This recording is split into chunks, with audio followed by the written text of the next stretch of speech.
तो आज अपन next class में बात करते किसकी, इसके जो आगे वाला ये कल आपको होमवर्क दिया था, इसके जो पीछे वाली क्लास थी इसमें क्या दिया था अपन को, ये होमवर्क मिला था। अब इसके आगे की बात करते हैं। शायद आज का अपना जो नंबर रहेगा टेंसर के चैप्टर से लास्ट क्लास रहेगी। आज अपन इस टेंसर को क्या करेंगे, पूरा करेंगे। ठीक है, तो चलते आगे। टॉपिक लगा लीजिए आप, प्रदिशों का भागफल। क्या लगाना है, प्रदिशों का भागफल नियम। प्रदिशों का भागफल नियम क्या लगाना है, प्रदिशों का भागफल नियम, जिसे बोलते हैं क्यूटेंट लॉ। क्या बोलते हैं, वैसे तो डिवाइडेशन बोलना चाहिए, पर ये जब टेंसर की बात आती है तो इसे क्या बोलते हैं, क्यूटेंट लॉ। अब इसमें क्या होगा, ये कहते किसे है, देखो एडिशन सिंपल था, आपको समझ में आ गया होगा। सब्ट्रैक्शन जो माइनस वाला था, माइनस वाला वो भी आपको आ गया होगा। मल्टीप्लिकेशन में दो थे, एक तो बाह्य गुणनफल, एक आंतरिक गुणनफल, वो भी दोनों आपको आ गए होंगे। अब अपन बात करते हैं किसकी, भागफल की। तो इसमें कुछ है नहीं। भागफल में क्या होता है, अपने पास एक नॉर्मल सी टर्म होती है। तो भागफल में क्या होता है, मान लिया कि अपने पास कोई भी अज्ञात अननोन फिजिकल राशि है। क्या है, अज्ञात भौतिक राशि है। यानी मान लिया कि कोई अज्ञात राशि क्या है, आपके पास x है, और दूसरी आपके पास क्या है, कोई भी टेंसर वाली टर्म है, मान लिया कि वो क्या है, ए पी क्यू है। ठीक है, तो यदि मैं इस x का क्या करूँ, इसके साथ मल्टीप्लाई करूँ, यानी जो अज्ञात भौतिक राशि थी, जो अननोन फिजिकल क्वांटिटी थी, उसका यदि मैं इसके साथ क्या करूँ, मल्टीप्लाई करूँ, यानी मैं इसको ऐसे लिख दूँ ए पी क्यू। ठीक है, यानी मैं लिख सकता हूँ कि जो अज्ञात भौतिक राशि यानी अननोन फिजिकल क्वांटिटी का मल्टीप्लिकेशन किसके साथ होता है, टेंसर के साथ। तो इसका जो रिजल्ट मिलेगा वो क्या मिलेगा, टेंसर की फॉर्म में मिलेगा। किस फॉर्म में मिलेगा, टेंसर की फॉर्म में मिलेगा। तो यही जो भागफल का नियम है वो यही कहता है। इसमें ऐसा नहीं है कि भागफल के नियम में कौन सा डिवाइड लगाना होगा, डिवाइड नहीं लगाना। इसमें यही कहता है कि कोई भी अज्ञात राशि है, उसका यदि टेंसर के साथ मल्टीप्लाई होता है तो वो किस फॉर्म में रहेगा, टेंसर की फॉर्म में ही रहेगा। यदि मैं इस अज्ञात राशि का कॉन्ट्रा वेरिएंट के साथ मल्टीप्लाई करूंगा तो ये कौन सा रहेगा, हमेशा कॉन्ट्रा में ही रहेगा। यदि मैं इसका कोवेरिएंट में मल्टीप्लाई करूंगा तो ये क्या रहेगा, कोवेरिएंट ही रहेगा। और यदि मैं इसका मिक्स्ड के साथ मल्टीप्लाई करूँ तो ये कैसा रहेगा, मिक्स्ड ही रहेगा। तो ये चीज़ भी आपको ध्यान रखनी है। और यही जो लॉ कहलाता है, जो यही कंसेप्ट कहलाता है, वो क्या कहलाता है, अपना भागफल का नियम। तो इसमें लिख दीजिए, थ्योरी लिख दीजिए, पहले लिखिए इसमें थ्योरी कि प्रदिशों के भागफल नियम द्वारा, प्रदिशों के भागफल नियम द्वारा, प्रदिशों के भागफल नियम द्वारा प्रदिश भौतिक राशि का परीक्षण किया जाता है। प्रदिशों के भागफल नियम द्वारा प्रदिश भौतिक राशि का परीक्षण किया जाता है।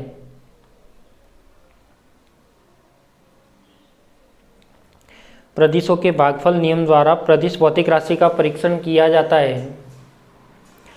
माना एक अज्ञात भौतिक राशि x है, माना एक अज्ञात भौतिक राशि x है। अब इस अज्ञात भौतिक राशि का, अब इस अज्ञात भौतिक राशि का किसी प्रदिश भौतिक राशि से गुणा करते हैं। अब इस अज्ञात भौतिक राशि का किसी प्रदिश भौतिक राशि से गुणा करते हैं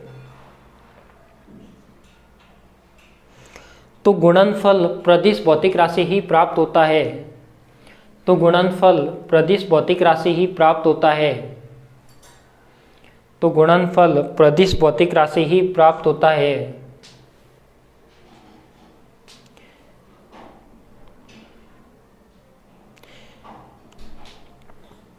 तो यह निश्चित है कि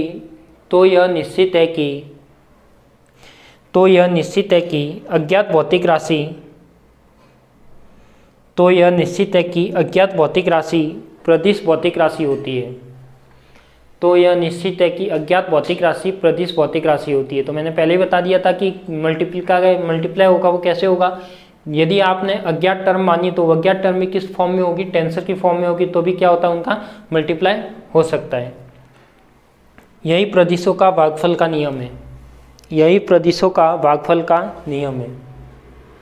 यही प्रदिशों का भागफल का नियम है।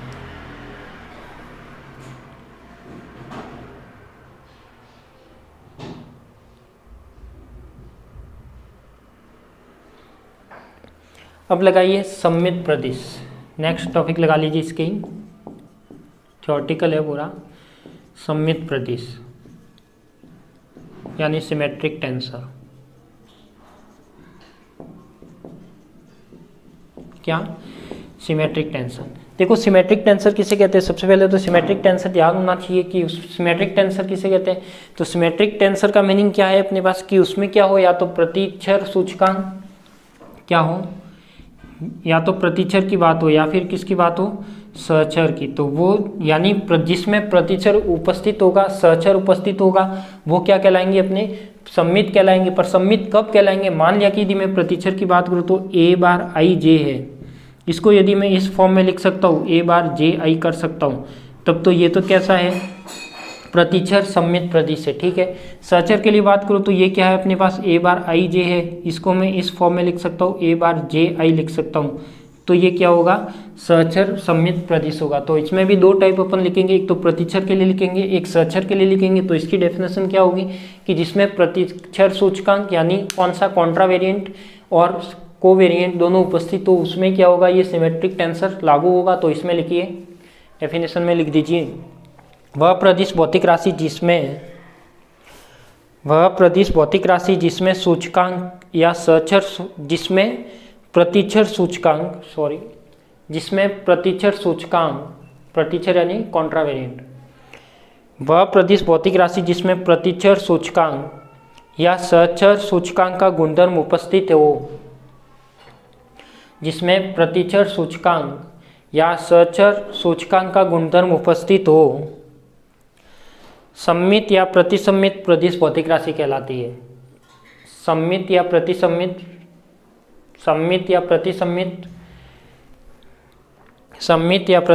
प्रदिश भौतिक राशि कहलाती है।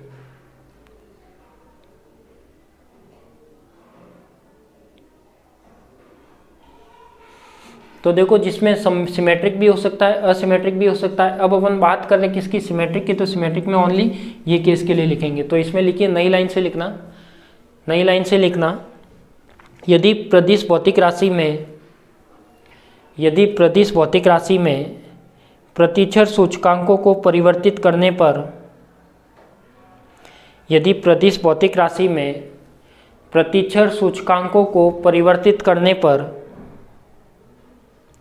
प्रदिश राशि का चिन्ह अपरिवर्तित रहता है, प्रदिश राशि का चिन्ह अपरिवर्तित रहता है, प्रदिश राशि का चिन्ह अपरिवर्तित रहता है, तो यह प्रतिच्छर के सापेक्ष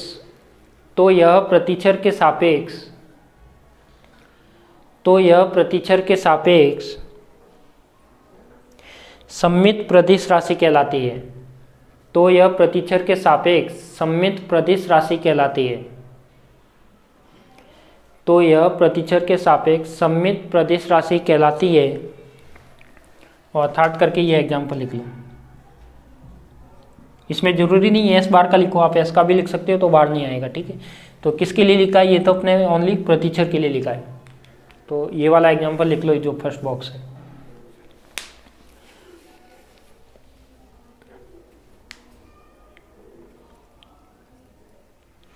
फिर नई लाइन से लिखो, यदि प्रदिश भौतिक राशि में सहचर सूचकांकों को परिवर्तित करने पर, यदि प्रदिश भौतिक राशि में सहचर सूचकांकों को परिवर्तित करने पर प्रदिश राशि का चिन्ह अपरिवर्तित रहता है, प्रदिश राशि का चिन्ह अपरिवर्तित रहता है, तो वह सहचर के सापेक्ष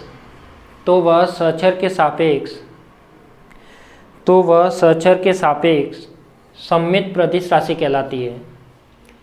तो वह सहचर के सापेक्ष सम्मित प्रदिश राशि कहलाती है। एग्जाम्पल करके ये वाला लिख लो। तो इसमें मैंने कुछ नहीं बताया, इसमें यही बताया कि ये क्या हो, जब सुपर स्क्रिप्ट की टर्म में उसको मैं एक्सचेंज करके लिख लूँ, यहाँ पे माइनस नहीं आता, इसका मतलब वो क्या है, सिमेट्रिक है। इसमें भी क्या होगा, ये तो कॉन्ट्रावेरिएंट के लिए था, ये कोवेरिएंट के लिए था, इसमें भी वो सेम वही है, आई जे था, तो इसका मैंने उल्टा एक्सचेंज करके क्या लिख दिया, जे आई। कोई भी माइनस की टर्म नहीं आती तो क्या है, सिमेट्रिक है। इसी प्रकार नेक्स्ट टर्म क्या आएगी अपनी, प्रतिसम्मित प्रदिश। क्या आएगा, प्रतिसम्मित प्रदेश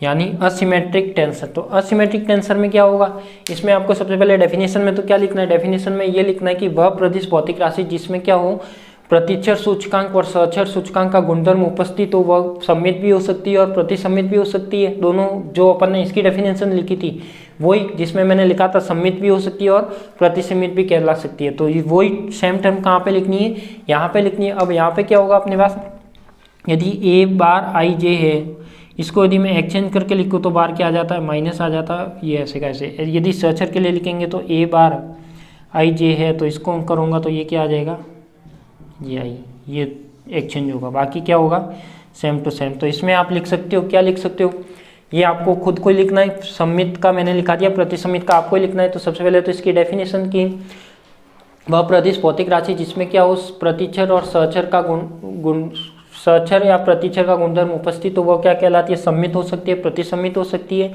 नई लाइन से लिखना है कि यदि, क्या लिखना है कि यदि किसी प्रदिश भौतिक राशि में उसका प्रतिचर सूचकांक क्या कर दे, परिवर्तित कर दे, तो परिवर्तित करने पर उसका चिन्ह क्या हो जाता है, परिवर्तित हो जाता है, तो वो क्या कहलाएगी, प्रतिसम्मित प्रदिश भौतिक राशि कहलाएगी। किसके सापेक्ष, प्रतिचर के सापेक्ष। इसको क्या लिखना है, इसमें लिखना है कि यदि किसी भौतिक राशि का सहचर सूचकांक को परिवर्तित करने पर चिन्ह क्या होता है, परिवर्तित होता है, यानी चिन्ह के आगे क्या जाता है, परिवर्तन हो जाता है। ये प्लस है तो ये माइनस हो गया, तो वह क्या कहलाएगी, सहचर के सापेक्ष प्रतिसम्मित प्रदिश भौतिक राशि कहलाएगी। ये इसका एग्जाम्पल, ये इसका एग्जाम्पल। तो लिखनी आप जगह छोड़ दीजिए, ये जगह छोड़ दीजिए, आप बाद में लिख लेना, जो मैंने बोला है वही आपको लिखना है।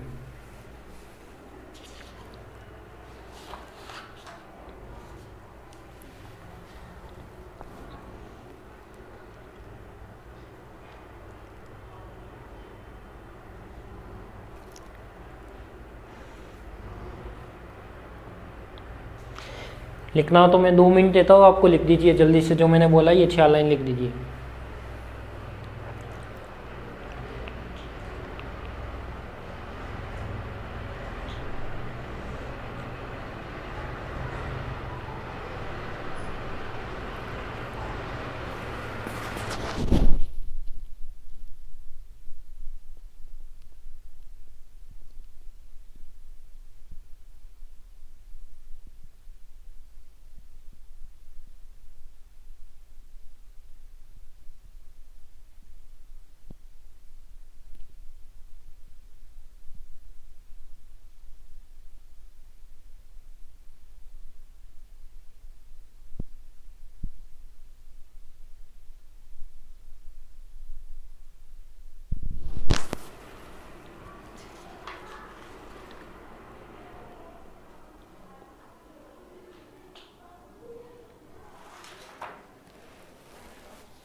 ठीक है, हटा दो इनको।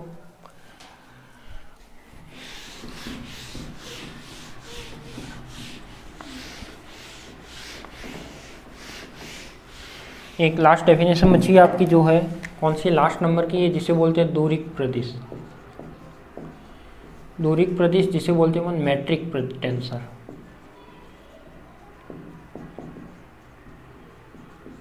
क्या बोलते हो, मैट्रिक टेंसर। तो इसमें लिखो एक बार, वैसे ही ज़्यादा इम्पोर्टेंट नहीं है, जो पहले बताया वही इम्पोर्टेंट था। तो इसमें लिखो दूरिक प्रदेश में कि लांबिक वक्र रेखीय निर्देश तंत्र में, कि लांबिक वक्र रेखीय निर्देश तंत्र में 2 आधार सदिशों का अदिश गुणनफल किया जाए। लांबिक वक्र रेखीय निर्देश तंत्र में 2 आधार सदिशों का अदिश गुणनफल किया जाए। लांबिक वक्र रेखीय निर्देश तंत्र में 2 आधार सदिशों का अदिश गुणनफल किया जाए और इस गुणनफल को आंशिक अवकलन के रूप में प्रदर्शित किया जाए। और इस गुणनफल को आंशिक अवकलन के रूप में प्रदर्शित किया जाए। और इस गुणनफल को आंशिक अवकलज के रूप में प्रदर्शित किया जाए तो यह प्रदिश दूरिक कहलाता है। यह प्रदिश दूरिक या मैट्रिक टेंसर कहलाता है।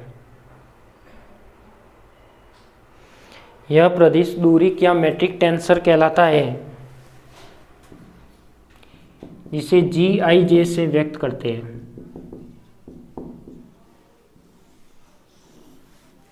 जिसे जी आई जे से व्यक्त करते हैं। तो देखो कुछ भी नहीं करना, जो कर्व लीनियर कोऑर्डिनेट सिस्टम था उसमें क्या था अपने पास, जो बेस वेक्टर होता था बेस वेक्टर को 1b से लिखते थे, तो ये लिख दिया मैंने। इसका क्या करना है, अदिश गुणनफल करना है, तो ये क्या करना है, डॉट प्रोडक्ट करना है। सदिश करना होता तो क्रॉस करते।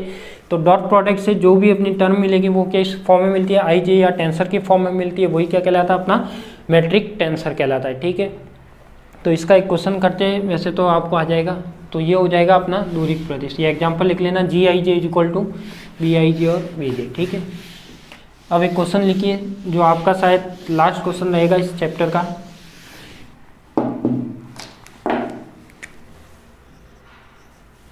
लिखिए इसमें, यदि एक प्रदिश निर्देश तंत्र में सममित है, यदि एक प्रदिश निर्देश तंत्र में यदि प्रदिश एक निर्देश तंत्र में सममित है, एक निर्देश तंत्र में सममित है,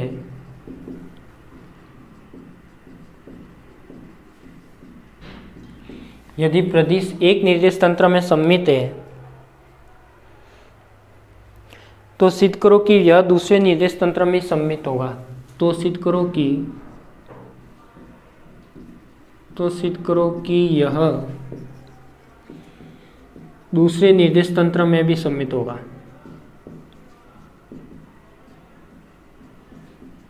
तो यह दूसरे निर्देश तंत्र में भी सममित होगा। तो क्या करना है, ये वाली चीजें अपने पास, यदि प्रदिश एक निर्देश तंत्र में सममित है तो सिद्ध करो कि यह दूसरे निर्देश तंत्र में भी क्या होगा, सममित होगा। तो ये आप एक बार थोड़ी सी ट्राई करिए, नहीं तो फिर मैं कराता हूँ आपको। पहले सोचिए, इस क्वेश्चन को 2 बार पढ़िए तब आपको समझ में आएगा।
बताओ कुछ समझने जैसा है क्या, या करवाऊँ?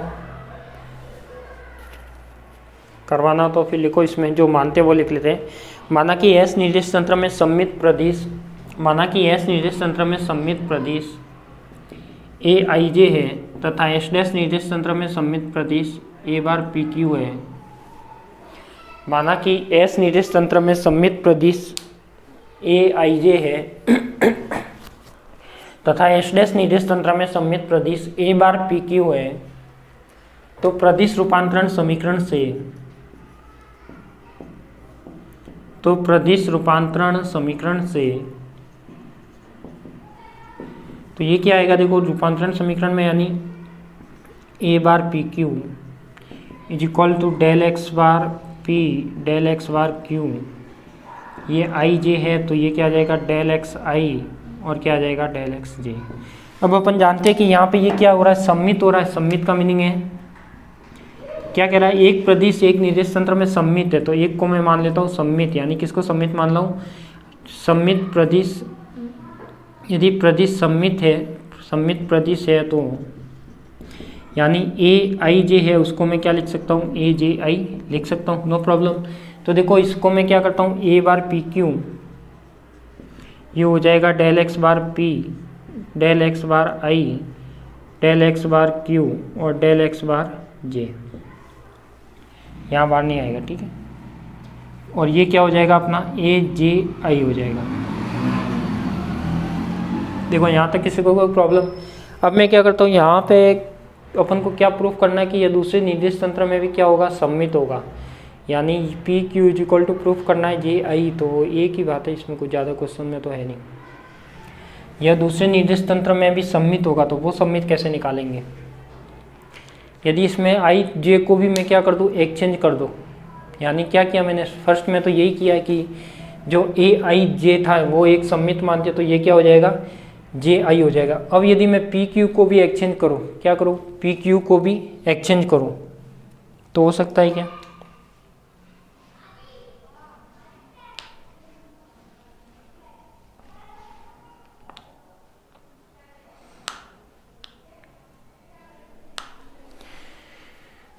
बताओ हो सकता है क्या। देख लेते हैं एक बार, इसको हटाऊँ। देखो इसको मैं नंबर दे देता हूँ क्या, 2। अब मैं क्या करता हूँ, यहाँ पे ए आई जे था, यहाँ पे ए जे आई था। इसी के फॉर्म में यदि एक सम्मित मानना है तो इसको मैं इसको भी कर सकता हूँ कि पी तथा क्यू को परिवर्तित करने पर, परस्पर परिवर्तित करने पर,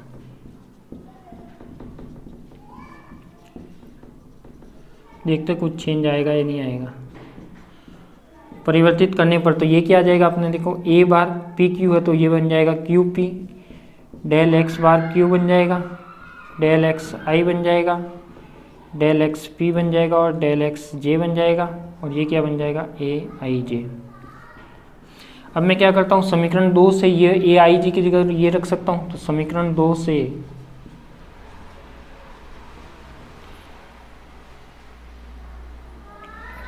क्या करूँ, समीकरण 2 से डायरेक्ट वैल्यू रख सकता हूँ, या पहले आई जे को भी क्या करे, एक्सचेंज करे।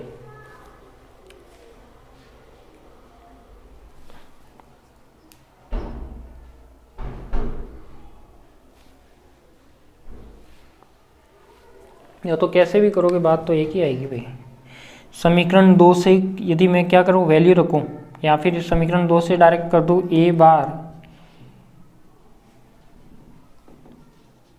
Q P is equal to del X bar Q, del X I, del X P और डेल एक्स जे, और ये क्या हो जाएगा अपना ए आई जे है, तो इसकी जगह क्या हो जाएगा, ए जे आई हो जाएगा। ठीक है, और इस समीकरण 2 से मैं वापस ए जी आई की वैल्यू रख सकता हूँ। तो वैल्यू कैसे क्या रखेंगे अपन, वापस वैल्यू रखेंगे तो वो क्या आ जाएगा, ए आई जे आ जाएगा, पर इस पर क्रॉनिकल डेल्टा लगाना पड़ेगा अपन को।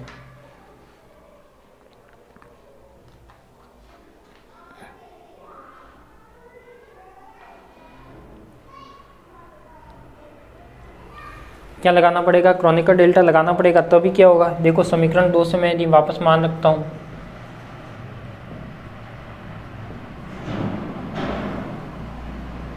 थोड़ा अजीब क्वेश्चन है, ए बार पी क्यू क्या हो जाएगा, ए बार पी क्यू, और ये हो जाएगा अपने पास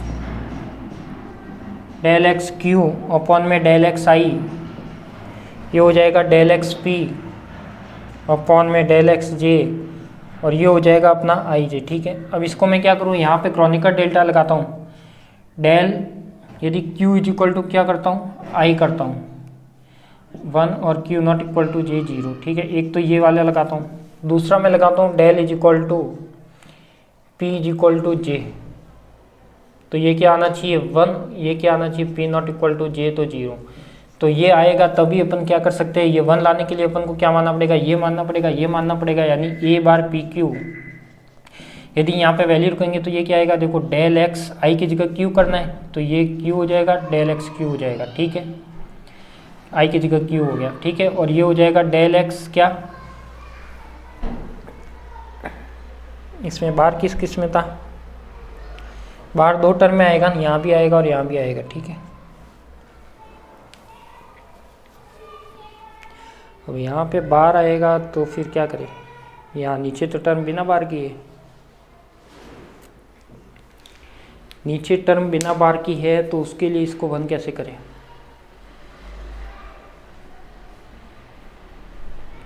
कंफ्यूजन वाला क्वेश्चन है। यदि प्रदिश एक निर्देश तंत्र में सम्मित है तो सम्मित के लिए मान ली कि इसकी ट्रांसफॉर्मेशन इक्वेशन लिख दी, ये सम्मित मान लिया, तो सिद्ध करो कि यह दूसरे निर्देश तंत्र में भी सम्मित होगा, दूसरे निर्देश तंत्र में सम्मित होगा। देखो एक बार प्रूफ क्या करना है वो मैं आपको बता देता हूँ। यदि यहाँ पे डेल एक्स बार बार दोनों पे आएगा, del X bar Q, del X I, del X bar P और डेल एक्स जे। और यहाँ पे यदि चेंज करें तो ये क्या आएगा, ए पी क्यू। यानी अपना जो रिजल्ट आना चाहिए वो A P Q is equal to A P Q आना चाहिए। ठीक है, ये रिजल्ट आना चाहिए, पर इसकी वैल्यू क्या हो जानी चाहिए, 1। तो ये 1 किस बेस पे करेंगे, इसका कुछ कंसेप्ट होना चाहिए कि इसकी वैल्यू 1 कैसे करेंगे। ठीक है, तो एक बार सोचो, नहीं तो फिर मैं आपको करा दूंगा, वैसे अभी नहीं होगा तो बाद में करा दूंगा, पर कुछ कंसेप्ट होगा इसका। क्योंकि यहाँ पे क्रॉनिकल डेल्टा नहीं लिखा सकते। क्यों नहीं लिखा सकते, क्योंकि देखो यहाँ पे ऊपर वाली टर्म तो बार में है, नीचे वाली टर्म बिना बार की है, तो ऐसे नहीं हो सकता। या तो इसको एक्सचेंज करे तो बार वाली एक साइड आ जाती, वो भी नहीं हो सकता। और कुछ है तो सोचो, नहीं तो फिर देखते इसको।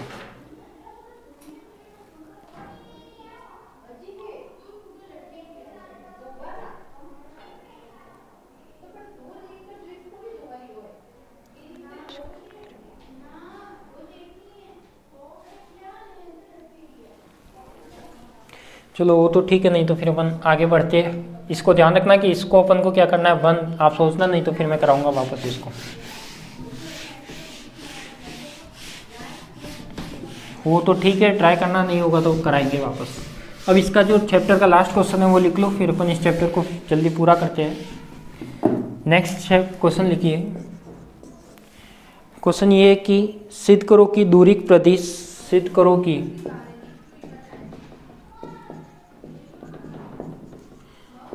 सिद्ध करो कि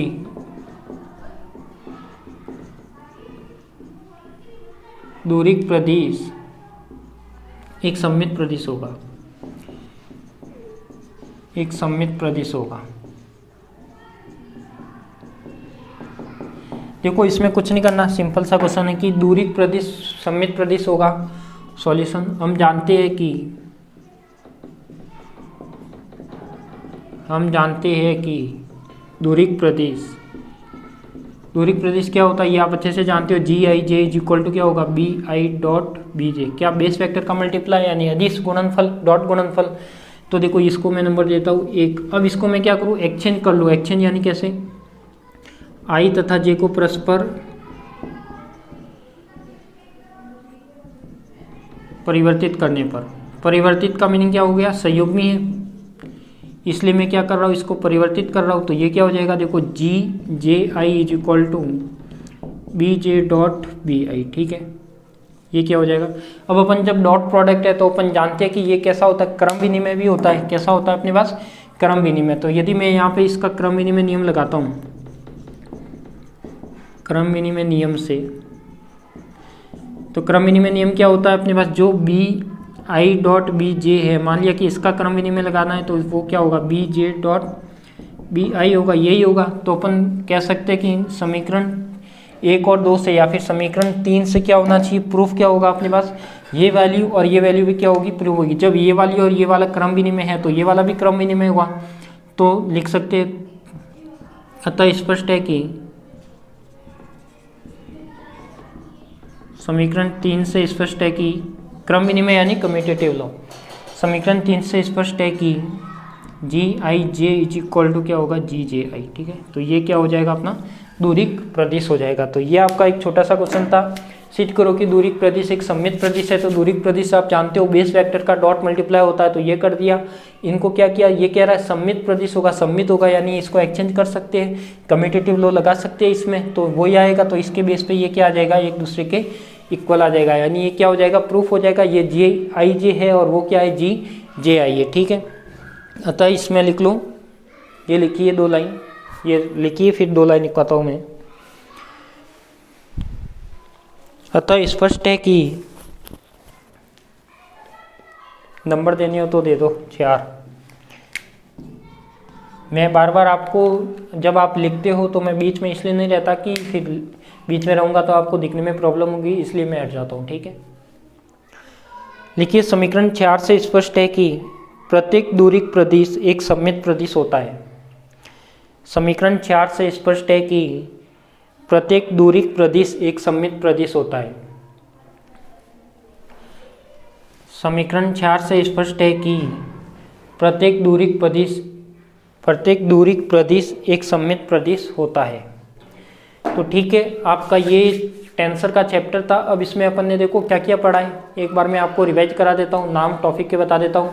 सबसे पहले अपन ने टेंसर पढ़ा था, टेंसर क्या होता है, इसको कैसे लिखते हैं। टेंसर के टाइप्स पढ़े थे जिसमें मैंने रैंक के बेस पे बताया था। एक तो अदिश, देखो फिजिकल क्वांटिटी कितनी बताई थी, एक तो अदिश बताई थी, स्केलर एक बताई थी, वेक्टर तीसरी होती है जो अदिश और सदिश दोनों होती है, जिसका नाम है टेंसर, जो आपके लिए नया था। तो अदिश भी क्या है, एक तरह से टेंसर है, सदिश भी क्या है, टेंसर है, और टेंसर तो है ही है। यानी अदिश सदिश कहाँ से निकले, टेंसर से निकले। किस बेस पे देखें, ऑर्डर के बेस पे तो अपन को बता चुका हूँ कि कब स्केलर होता है, कब वेक्टर होता है। एक तो ये पढ़ा है अपन ने, देखो मैं आपको नाम से बता देता हूँ, जो टॉपिक थे एक बार मैं आपको रिवाइज कर देता हूँ तो आपको दिमाग में रहे कि हाँ टेंसर में अपन ने ये चीज़ें कर ली है। क्या क्या पढ़ा था, सबसे पहले यदि मैं टेंसर की बात करूँ तो टेंसर में मैंने एक तो स्केलर बताया था, दूसरा वेक्टर बताया था, और तीसरा क्या बताया था, टेंसर बताया था। ठीक है, एक तो इन तीनों के बारे में बताया था। फिर मैंने टेंसर के टाइप्स बताए थे, जिसमें क्या बताया था, कॉन्ट्रावेरिएंट, दूसरा बताया था कौन सा, कोवेरिएंट, तीसरा बताया था अपने पास मिक्स्ड टेंसर, यानी प्रतिचर, सहचर और मिक्स्ड टेंसर। फिर इन तीनों का मैंने क्या बताया था, इनके ऑर्डर के बेस पे इनकी ट्रांसफॉर्मेशन इक्वेशन लिखनी बताई थी। क्या बताई थी, ट्रांसफॉर्मेशन इक्वेशन, कि ट्रांसफॉर्मेशन इक्वेशन कैसे लिखती है, एस और एस डैश में रिलेशन बना के कैसे लिखते हैं, इसकी कैसे लिखते हैं, इसकी कैसे लिखते हैं, और इसकी कैसे लिखते हैं, वो बताई थी। फिर मैंने टेंसर के बेस पे बताया, क्या बताया था टेंसर के बेस पे, एक तो उसका योग बताया था, एक उसका माइनस वाला बताया था, एक बताया था गुणा। गुणा में अपने दो टाइप्स पढ़े थे, एक बाय और एक तो था आउटर, एक था अपने पास इनर। एक क्या था, भागफल, जो आज बताया अपन ने। एक था अपने पास संकुचन का नियम, यानी कॉन्ट्रैक्शन। एक था इनवेरियंस, निषेध। और बाकी जो अपन ने किए वो सब क्या किए अपन ने, क्वेश्चन किए। तो इतना अपन ने पढ़ा है जो टोटल टेंसर के चैप्टर में है। तो आपके जो टेंसर के सिलेबस में था वो अपन ने कंप्लीट कवर कर दिया है। ठीक है, तो ये वाला सब कुछ आपके सिलेबस में था जो अपन ने कंप्लीट कर चुका है। इसी के साथ अपन इस टेंसर चैप्टर को विदाई देते हैं और अपन नया चैप्टर स्टार्ट करेंगे जो इसके आगे होगा। शायद डिराक डेल्टा का एक लास्ट चैप्टर है, एक छोटा सा चैप्टर है, केवल उसकी प्रॉपर्टी है, और एक दो या दो क्लास में हो जाएगा वो भी। तो उसको अपन करके यूनिट फर्स्ट को जल्दी से एंड करेंगे। फिर अपन ने जो यूनिट फर्स्ट है वही लेंथी है, बाकी यूनिट शॉर्ट है, तो इतना टेंशन मत लीजिए। इसको पूरा करते ही अपन सेकेंड और थर्ड तो बहुत जल्दी पूरी करेंगे। ठीक है, तो आप सभी को धन्यवाद। मिलते हैं अपन नेक्स्ट क्लास में। इस यूनिट में टाइम लगने का रीज़न क्या रहा, टाइम लगने का रीज़न ये रहा कि इसमें मैंने एक एक प्रॉपर्टी, एक एक चीज़ आपको एक्सप्लेन करके बताई है, वापस नोट्स के रूप में लिखाया, इसलिए इसमें टाइम लगा है, आगे टाइम नहीं लगेगा। ठीक है, तो आप सभी को धन्यवाद। मिलते हैं अपन नेक्स्ट क्लास में।